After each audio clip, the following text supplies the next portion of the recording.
कृष्ण।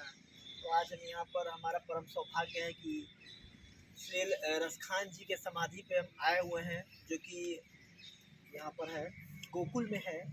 और गोकुल के ब्रह्मांड घाट के बगल में ही है ये, थोड़ी सी दूरी पे।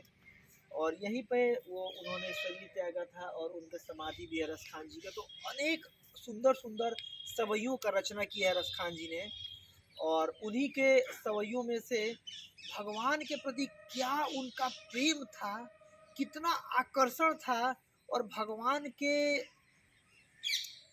लीलाओं को देखते हुए वो ऐसे ऐसे अनेक पदों का, छंदों का और सवैयों का रचना किया करते थे। उन्हीं में से एक सवैया हमारे सामने है, मैं पढ़ के इसको सुनाना चाहूँगा। या लकुटिया रुका मरिया पर राजती हूँ पूर को तजी डारो। आठों सिद्धि नवो निधि को सुख नंद की गाई चराई बिसारो। रस खान कबोइन आखिन सोब्रज के बन बाग तड़ाग निहारो। कोटिक सकल धौत के धाम करील के कुंजन ऊपर वारो। इसमें इस पद में भगवान मतलब रसखान जी ये कहना चाह रहे हैं कि भगवान के अलग अलग चीजों के प्रति कितना उनको आकर्षण था। तो पहले लाइन में ये कह रहे हैं कि या लकुटी अरु कामरिया पर राज तिहु पुर को तजी डारो।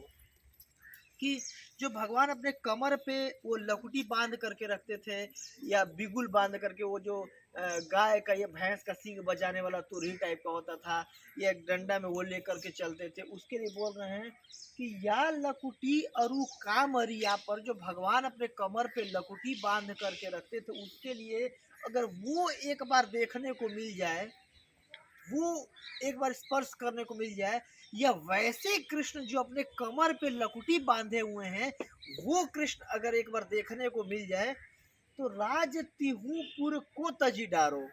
कि तिहु मतलब होता है तीनों, पुर मतलब होता है लोक, तीनों लोकों का राज्य, मतलब ऊपर के लोकों का, नीचे के लोकों का, या इस पृथ्वी लोक का, तीनों लोक का राज्य भी मेरे को इस कीमत पर नहीं चाहिए कि या लकुटी अरु कामरिया पर एक बार भगवान को देखने का, जो कि अपने कमर पे लकुटी बांध रखे हैं।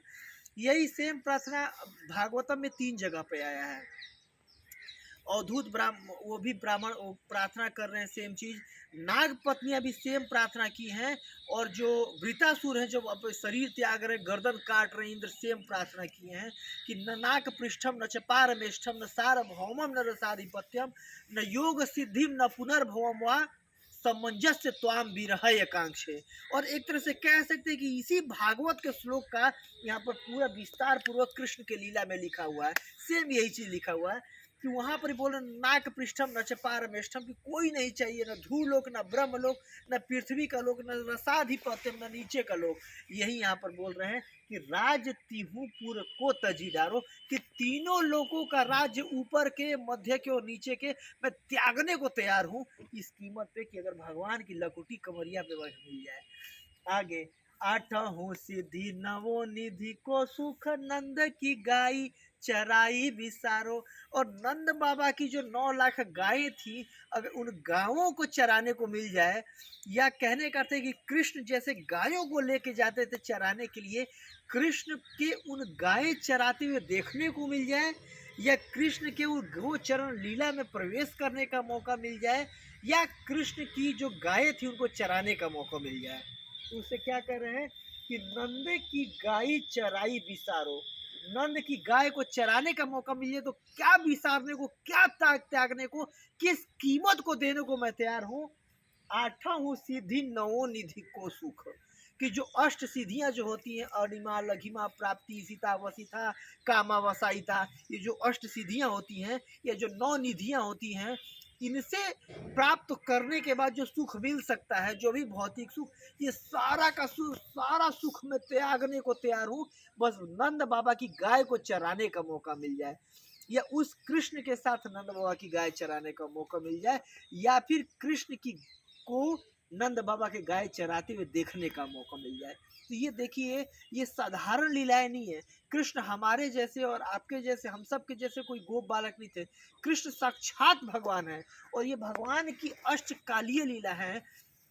यही कहा गया है, वेणु को अनंतम अरविंद दलायताक्षम बरहासितम। ये जो भगवान इस तरीके से सुंदर होकर के वेणु बजाते थे, और लक्षावृतेषु सुरभि अभिपालयन्तम। लक्षा मतलब लाखों, लक्षा आवृतेषु घिरे हुए सुरभि, लाखों लाखों सुरभि गाय से भगवान घिरे रहते हैं। तो ये भगवान का वो है।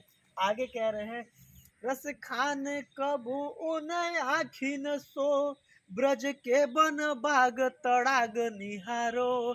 कि रसखान जी प्रार्थना कर रहे हैं कृष्ण से, हे कृष्ण कि कब इन आंखों से वन के बाग तड़ाग निहारो। जो ये द्वादश वन है, लौ वन, खेलन वन और भांडीर वन, जो अलग अलग वन है, कब इन वनों को देखने का मौका मिलेगा, कब इन वनों में आपको देखने का मौका मिलेगा।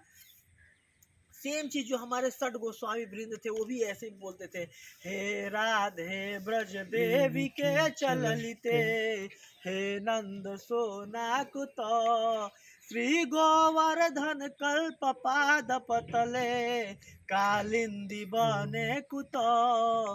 घोषण तावृत वर्जतो ब्रजपुरे, कि पूरे ब्रज में घूमते रहते थे खोजते हुए कि हे राधे, हे कृष्ण कहाँ है। वैसे यहाँ पर बोल रहे हैं कि ब्रज के वन बाग तड़ाग निहारो, कब इन आंखों से जो द्वादश वन है उनको देखने का मौका मिलेगा, कृष्ण को उन वनों में देखने का मौका मिलेगा। अगर कब, मतलब उसके लिए तत्र लौल्यम एकला मूल्यम जन्म कोटि सुकृति न लभ्यते। वही लौल्यता जो शुद्ध भक्त का एक गुण होता है, आशा बंध, वही लौल्यता, वही आशा यहाँ पर दिखा रहे कि हे कृष्ण कब मेरे को वो मौका मिलेगा जो मैं द्वादश वनों का दर्शन कर पाऊंगा। और आखिरी में बहुत बहुत बहुत महत्वपूर्ण लाइन लिख रहे हैं, कोटिक सकल धौत के धाम, करील के कुंजन ऊपर वारो। कोटिक सौ कल धौत के धाम, कल धौत मतलब होता है सोना, सोना का धाम, सोने का महल, सोने का पूरा राज्य।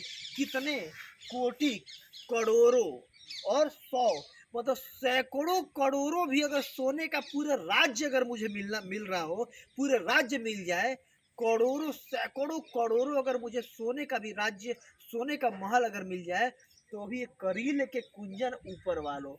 करील मतलब होता है बांस, या जो जो भगवान का